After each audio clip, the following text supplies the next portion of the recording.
Hello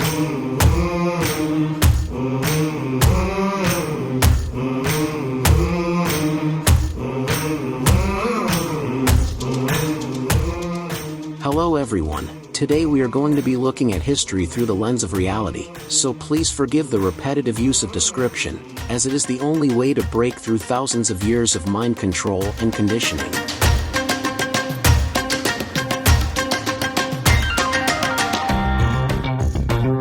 Gangster King Henry II had problems with the law.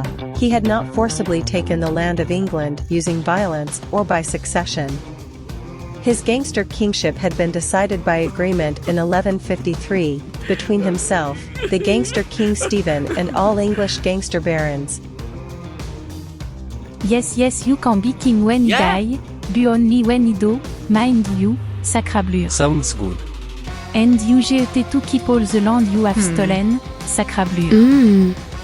Gangster King Stephen died in 1154, making Henry II gangster king of England.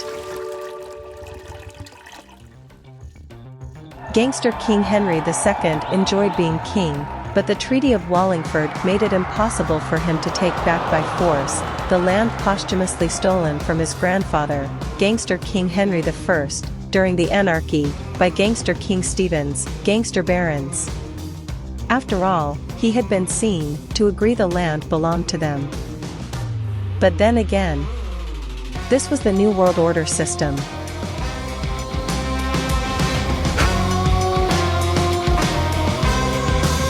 So, what was gangster King Henry II to do when the deals he offered to get his grandfather's land back were rejected by the gangster barons who had been loyal to gangster King Stephen before his death? Turn to the law. His law. Objection! Gangster law. Motion denied. Gangster King Henry II, realizing he had weakened himself by doing deals with the gangster barons, now turned to the law to regain power and thus his grandfather gangster King Henry I's land. After all, what was the law created for but to maintain the power structure of the gangster hierarchy? Gangster King Henry II, like all megalomaniacs, knows where power really resides. In the slaves. So he turned to his subjects, creating new laws specifically encouraging the slaves turned to the crown for fairer consistent judgment in any conflicts and bypassing feudal laws, thus centralizing absolute judgment to the crown, ergo himself. The slaves, understanding this new system worked better for them, now looked upon gangster King Henry II as a fair and just avenue in any legal disputes, and their gangster overlords could not object, as they risked revolution. The slaves, unaware this new law system was only implemented to restore land and power to the gangster king, from and over their gangster overlords, were very appreciative to the gangster king, Henry II, thinking he had created the new laws for their benefit. Gangster King Henry II also brought in trial by jury. The new laws were so popular they became ingrained in the system, becoming self-aware to an extent, i.e. people could determine what was recognized as right and wrong, and land could be returned to the rightful owner if action was not taken. So gangster King Henry II put a proviso on matters by insisting any land claims needed a gangster royal writ, which sorted out the immediate threat to the gangster king's possible problems of losing land, and more importantly gave him the power to take back land lost to gangster King Stephen's gangster barons and any other land he fancied. Little did he realize he was opening a can of worms. Before gangster King Henry II's new laws, disputes were settled by trial, by combat, which showed the people the reality of the slave society they were living in.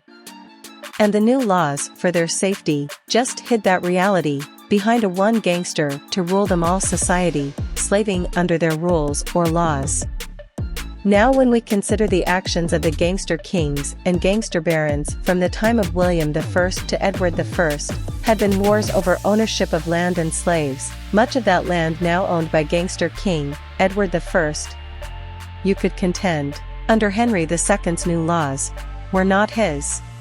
This could be argued by following ownership back through time, and if this land was stolen by force, the new law would need the land to be returned.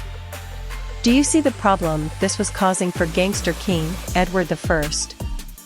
He was in possession of land stolen by previous gangster kings, including the gangster king who had created the law, circa 1176, to steal the land from the ancestors of the gangster barons, who were now attempting to use the very same law to regain the land stolen from their ancestors. Oh, damn! So again the law had become a problem for the gangster king. What is the gangster king to do? Turn to the law. His law. Gangster law.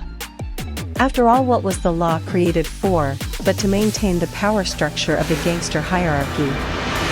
So just like the problem the gangster king, William I, had when stealing the land of England, he had to make the land he had stolen legally his, with no chance of anyone in a court of law proving it was not. To do this, gangster King William I created a cutoff point in time, making it impossible to use records of ownership going back beyond the time of his robbery of the land of England. He created the Domesday Book, a record of land ownership in 1085, containing the legal beginning of time. Meaning any land ownership recorded in this book was land owned from time immemorial and could not be disputed in any law court. Imagine the English descendants of landowners before the gangster Norman conquest, asking the gangster Norman baron how long he had owned the land, and the gangster Norman baron being able to say, from time immemorial, now get back to work, peasant. How long would it take for the descendants of people robbed of land to forget their ancestors owned land, and to believe the people who own their land now had owned it from the beginning of time if the law said that was the truth? So to stop any claims on land illegally taken by the gangster crown from 1085 to 1189, gangster King Edward I introduced a new date for when time immemorial ends and legal memory begins, 1189 AD. Thus stopping any claims on land the crown had illegally acquired before this date. Now your mind will be coming up with many justifications and reasons why this version of events is incorrect, and I am sure parts are.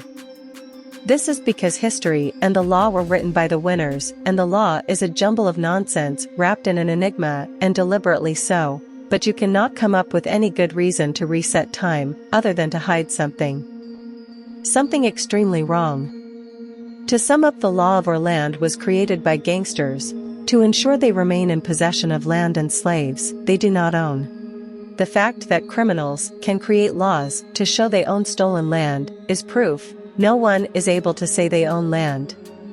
Unless we agree, you can own anything you like, if you take it by force and hold it by force and have the blessing and protection of the New World Order, and it appears we do. The New World Order system is fundamentally flawed and is proven to be so, by New World Order operatives stopping time to hide their crime. It's time the majority removed the time resets, and in so doing, freed humanity from the New World Order system. It's not a new government we need, it's a new system. Join the People's Anti-Establishment Anti-Corruption Party.